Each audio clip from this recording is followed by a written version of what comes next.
What's up, fellow classers? It's Apollyon here, and I had to show this attack.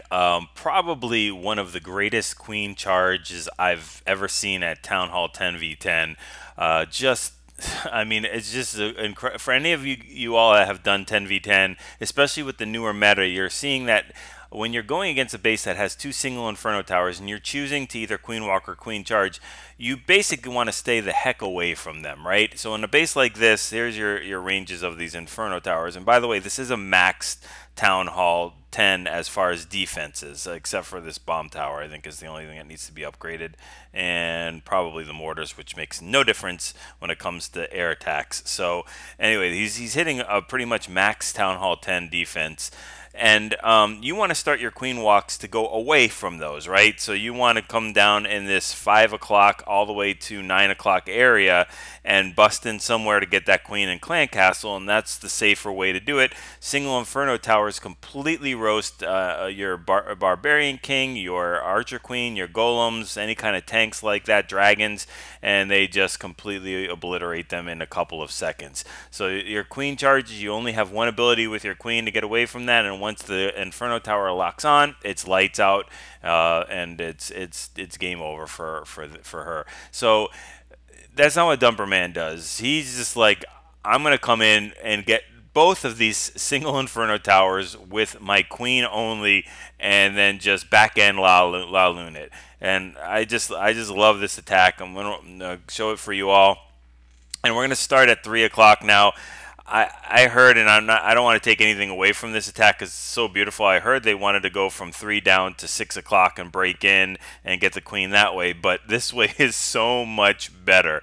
It's so much cooler with this. So the queen is doing her thing. We'll speed it up a little bit as she's going through the base, funneling, and I mean, we're just going to pretend this is exactly what we wanted to do here. So the queen starts walking up to the 2 o'clock area, and I'm going to freeze it right here. Look at the range of this Inferno Tower. So this Inferno Tower will touch anything on the outside of that wall, and I'm going to keep it locked there. So the queen's going to do her walk towards the noon at this point, so he's got to start funneling in with the king in just a second. But the queen is doing her thing. There's the king is dropped, got some skellies to detract. Drops those wall breakers just in time before that archer tower goes down. And as you know, single Inferno Towers do almost nothing against wall breakers, whereas multis are a pain to get through.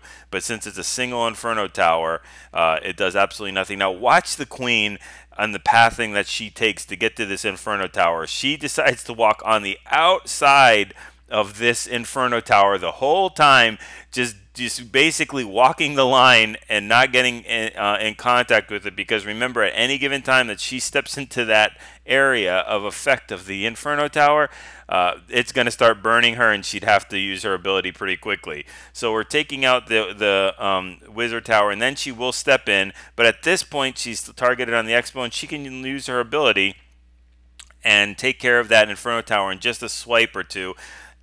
Sending in, while the king is tanking here, we still haven't even had to use the ability, but the king is tanking for the wizard tower and archer tower, so he sends in 4 more of those wall breakers in at the 12:30 area to break in that compartment. And he also got the clan castle trip, so using the poison there, just perfectly done. The queen is only under 1 point defense, which is that expo, so it doesn't have to worry about anything there. The single Inferno Tower is going to lock onto the king, so it's all over for him. Now, look at this. Again, we've got an Inferno Tower. We have no queen ability here. So if that Inferno Tower locks onto the queen, it's she's only going to be alive for about 4 seconds or so, and then it's game over. So drops the rage there, but she decides to stop right in front of that Wizard Tower, outside of the range of the Inferno Tower, under rage. And then watch what she does here. She walks not in front of the Inferno Tower. She walks around the edge and goes right back into the rage. There we go. Boom. Then she plops right in front of that rage spell. Starts to hit the Inferno Tower under rage, which will allow her to take that out in just a couple of seconds before it really heats up. It did just start to heat up. Just amazing. And then she's back up to full health again and still has 2 more rages left. which I don't know why we use that rage there, but I guess just because we're gonna jump into the queen. So she's gonna take out the queen after she takes out the Skelly. So actually, it was a really good rage because we have no more ability. So really good dot there, just perfectly done. And then we're sending in our Laloon from 3 o'clock, targeting all those defenses. We have a couple of hastes, we have a rage, and we have a heal, but we're not going to be able to use the rage on the balloons. We have got to use it on the queen, so the queen can take out that king, which she does. She's only under 1 point defense, and now it's just about getting these loons through. And they really only have to make their way until just about that 9 o'clock area, because the queen can take out everything else with the way she's going. She's busting through that wall. She'll be able to snipe that archer tower, and sooner or later she'll be able to bust through the wall and get that air defense if the loons didn't get it themselves, which they will. So she helps out a little bit, gets the cannon, and now it's just about cleanup right here. I had to watch that attack like 3 or 4 times. Just the timing of everything was so nice.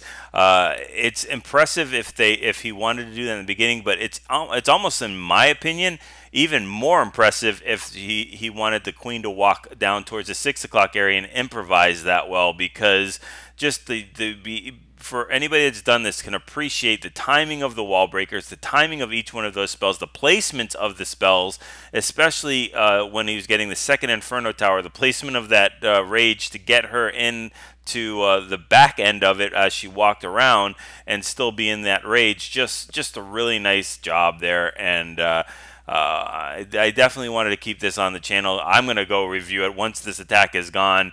I'm going to look back on this channel and watch that attack over and over again, because that is just about the best you can do for a queen charge, especially into single Inferno Towers. Just really, really sweet. So hopefully you all enjoyed this. Like, subscribe if you haven't already, share them with your clanmates, and I would say practice this, but you're gonna have to practice this a lot to get to that level of being able to bust into the core and get it. But you just keep doing it, get those 6-star clan wars, and practice those 3-star attacks.